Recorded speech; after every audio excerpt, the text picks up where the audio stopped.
और पता नहीं कब तक सुनना पड़ेगा कि मुरीद होने के बाद बहुत पाबंद बन के रहना पड़ता है, दाढ़ी रखना पड़ती है, नमाज पढ़ना पड़ता है, मुरीद होने के बाद सही बोलना पड़ता है, सच बोलना पड़ता है, झूठ से बचना पड़ता है।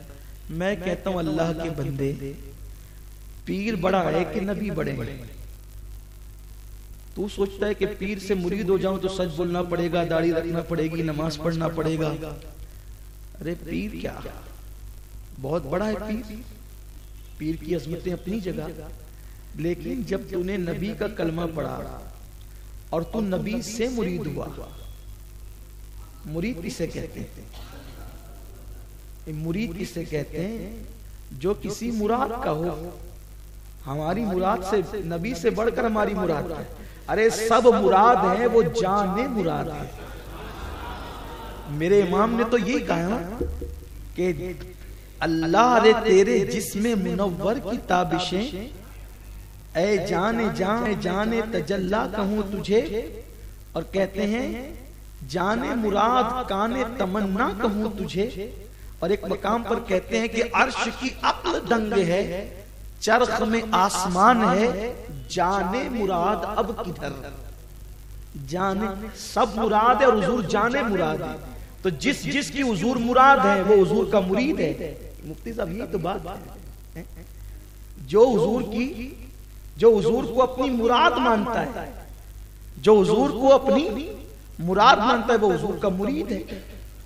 खुदा की कसम, हुजूर का मुरीद कब से हुआ? तू ला इलाहा इल्लल्लाह मुहम्मदुर रसूलुल्लाह पढ़ा, हुजूर का मुरीद हो गया। अब हुजूर का मुरीद हुआ तो उस वक्त तो तुझे गैरत नहीं आई कि दाढ़ी रखना चूंकि हुजूर का मुरीद है, सच बोलना हुजूर का मुरीद है, टोपी पहनना हुजूर का मुरीद है। और फिर खुदा की कसम, हुजूर से बढ़कर पीर कौन होगा?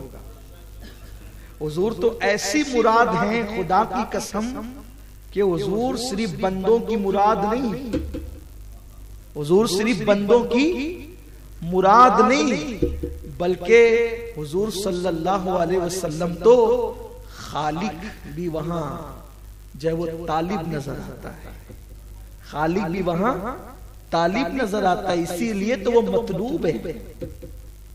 खालिक की रहमतें वहां मुंतजिर नजर आती है, इसीलिए तो वो मुंतजर है। इकबाल ने इसीलिए तो कहा, डॉक्टर साहब इसीलिए तो कहते हैं अब्द दीगर अब्दुहु चीजें दीगर, ई सरापा मुंतजिर वो मुंतजर। वो कैसी मुराद है? वो जाने मुराद है, वो अर्श की मुराद, वो सिदरा की मुराद, वो जिब्रील की मुराद, वो जन्नत की मुराद, हुजूर मुराद है। और हुजूर मुराद है अपने उम्मतियों की, तो सारी उम्मत हुजूर की मुरीद है। तो फिर पीर के मुरीद क्यों होते हैं? पीर के मुरीद इसलिए होते हैं कि हुजूर से जो वादा किया है उस वादे की तजदीद पीर के हाथ में करते हैं, तजदीद वफा करते हैं। इसीलिए पीर को भी मुर्शिद कहते हैं और मुराद कहते हैं। वो हुजूर से किए गए वादे की तजदीद कराता है। वो और कुछ कहता है, देखते ला इलाहा इल्लल्लाह मुहम्मदुर रसूलुल्लाह, तौबा की मैंने अपने सारे गुनाहों से, आज के बाद हर फर्ज वाजिब सुन्नतों को उनके वक्तों पर अदा करता रहूंगा। ये क्या है? ये तो पहले तुम कह चुके हो ना, आमनतु बिल्लाहि व रसूली, कह चुके हो ना। ये बात नहीं कही, ईमान लाए अल्लाह पे, उसके रसूल पे, इसी का नाम है ला इलाहा इल्लल्लाह मुहम्मदुर रसूलुल्लाह। ये हो गया। उसके बाद फिर आपने क्या इताअत की अल्लाह की, उसके रसूल की, वही तजदीद वो करवा रहा है कि फराइज वाजिबात सुन्नतों को उनके वक्तों पर अदा करता रहूंगा, गुनाहों से बचता रहूंगा।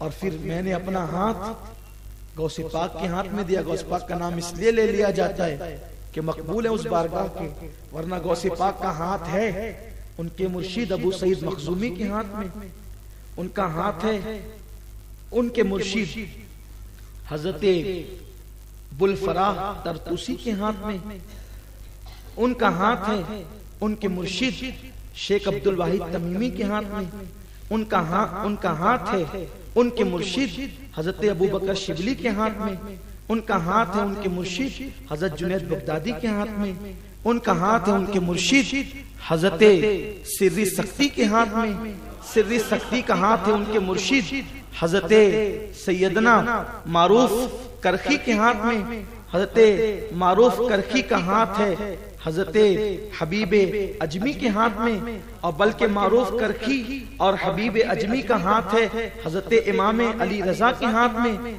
और उनका हाथ है हजरत इमाम मूसा काजिम के हाथ में, और उनका हाथ है हजरत इमाम जाफर सादिक के हाथ में, उनका हाथ है हजरत इमाम मोहम्मद बाकिर के हाथ में, और उनका हाथ है हजरत सैयदना इमाम ज़ैनुल आबिदीन के हाथ में, और उनका हाथ है हजरत सैयदना इमाम अर्श मकाम इमाम हुमाम हजरत इमाम अर्श मकाम सैयदना इमाम हुसैन के हाथ में, उनका हाथ है उनके वालिद हजरत मौला अली इमाम अली के हाथ में, और उनका हाथ है हजरत सैयदुल अंबिया कादुल मुरसलीन मोहम्मदुर रसूलुल्लाह के हाथ में। उनका नाम लेकर गोया कि हम ये कहते हैं कि अब उनके हाथ में दे दिया तो वहां तक वो पहुंचा देंगे, लेकिन बात तो इतनी है कि तजदीद वफा करते हैं। बाकी मुरीद तो उन्हीं से होना है, मुरीद तो उन्हीं से होना है, पूरी कायनात जिनकी मुरीद है और वो सारी कायनात की मुराद है। पीर तजदीद वफा करता है, वफा की तजदीद का दर्स देता है पीर, बस पीर का काम इतना है।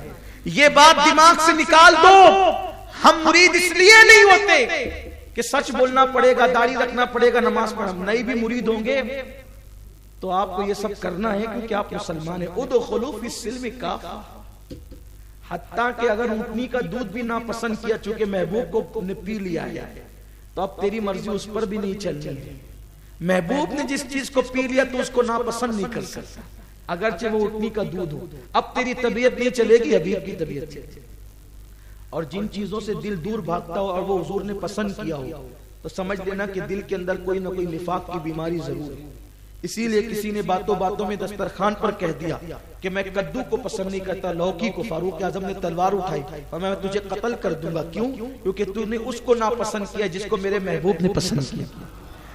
बात सब्जी की नहीं है, बात सब्जी की नहीं है, बात सब्जी की नहीं है, बात महबूब की पसंद की है।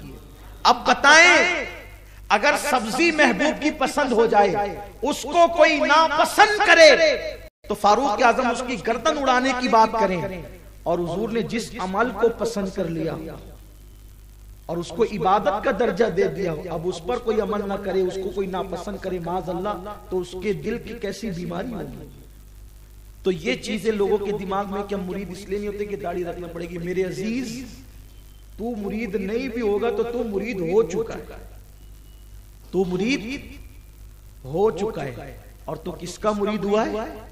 इमामुल अंबिया का, सैयदुल अंबिया, हमारे मुर्शिद है हुजूर।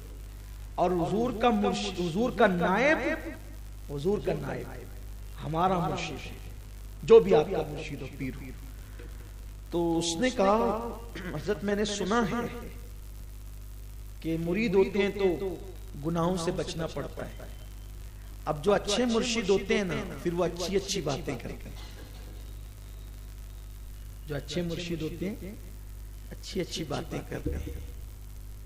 तो उन्होंने कहा, ठीक है बेटा, तूने जो सुन रखा है वो तेरी जिम्मेदारी है, लेकिन मैंने बात तो इतनी करनी है कि तुझे जब गुनाह करना हो कर लेना, लेकिन शर्त इतनी है, मेरे सामने नहीं करना। बस मेरे सामने गुनाह नहीं करना, बाकी तू जान, तेरा काम जान। उसने सोचा इससे अच्छा पीर कौन सा मिल सकता है, इसलिए कि मेरी कौम तो आसानियां ढूंढती है। वहां जाते हैं, अरे चल नमाज वमाज कुछ नहीं, तेरा पीर है ना बख्शाने वाला, यार इससे अच्छा तो कुछ नहीं। जबरदस्ती हफ्तेवार इज्तिमा में जाते हैं, अमीरुल कादिर डराता रहता है कि जहन्नम में जाएंगे और नमाज छोड़ेंगे तो ये होगा और वो होगा। ये लोग हैं यार, कि चल जा, हम हैं और हम है तो फिर टेंशन की जरूरत क्या है, तेरा पीर इस काबिल है। पता चला कि आज जनाब भी जाएंगे जहन्नम में और लेकर आपको भी जाएंगे। हम तो डूबे हैं सनम, तुमको भी ले डूबेंगे वाला मसला है। बहुत जुर्रत है उन लोगों के अंदर, बहुत जुर्रतमंद है, जरी है वो लोग जो कौम को नमाज से रोकते हैं, नमाज का मजाक उड़ाते हैं। नमाज का मुनकिर बिल इत्तिफाक इजमा है कि वो काफिर है। न पढ़े सारी जिंदगी गुनहगार है, फासिक है, लेकिन इनकार कर दे तो काफिर है। बल्कि सारी जिंदगी पढ़े और एक बार इनकार कर दे तो भी काफिर। तो जब अल्लाह उसके रसूल ने हमें जिस चीज का पाबंद किया, इन्ना सलात कानत अलल मुमिनीना किताबन मौकूता, बेशक मोमिनीन पर मुकर्ररा वक्त के साथ नमाज फर्ज है, और नमाज का हुक्म अल्लाह ने कुरान में 700 मकाम पर कम व बेश अता फरमाया है। बुजुर्ग फरमाते हैं कि जो एक वक्त की नमाज छोड़े गोया कि वो 700 मर्तबा अल्लाह की नाफरमानी करता है। एक वक्त की नमाज छोड़ने वाला 700 मर्तबा अल्लाह की नाफरमानी करता है।